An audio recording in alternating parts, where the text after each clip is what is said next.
بمناسبة مشكلة التوك توك في حدائق الأهرام وغيرها، فكرنا نسأل سواق التوك توك لو ما كانش سواق توك توك يحب يشتغل إيه؟ تعالوا نشوف.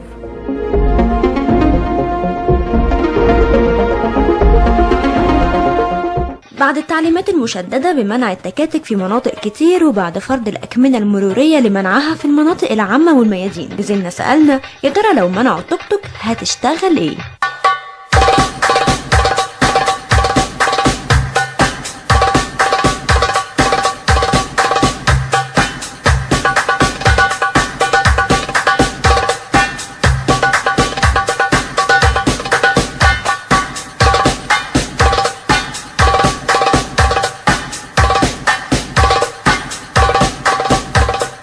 ادور على شغلانه. ايه يعني؟ يعني مثلا اروح قناه السويس ادور على شغلانه. حاجه مريحه زي التوك توك.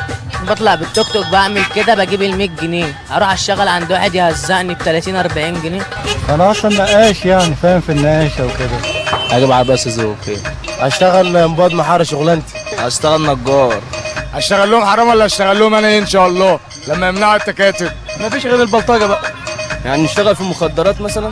اشتغل ايه؟ اشتغل بلطجي. ما فيش شغلانه غير كده. تبقى ايه بلطجي؟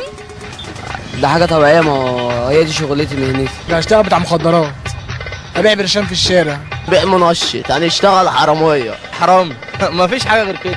ممكن ابيع مخدرات او حشيش. لو منعوا التوك توك انت تشتغل؟ هاتوا له فرصه عمل حلوه وانا هسيب التوك توك.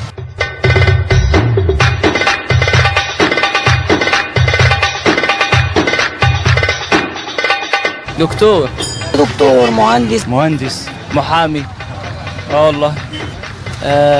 وكيل وزاره، مهندس، ضابط، سباك، نجار، حداد، اي حاجه. دكتور، مدرس، اي حاجه زي كده مثلا. يعني مثلا شركه، اي حاجه، سكيورتي، اي حاجه. ضابط او محامي او دكتور. مهندس، امام مسجد.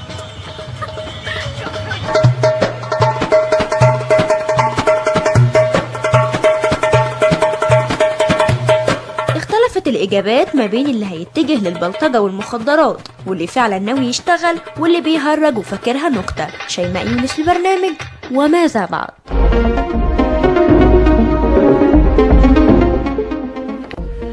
عجبني قوي اللي عايز يشتغل ظابط يعني. سيبك من اللي عايز يشتغل تاجر مخدرات واللي عايز يشتغل بلطجي. عجبني قوي اللي يشتغل ظابط، يعني زي كأنك انت بتقول له مثلا داخل كلية ايه مثلا، مش قصدي بس يعني واخدها تريقة الى اقصى درجة.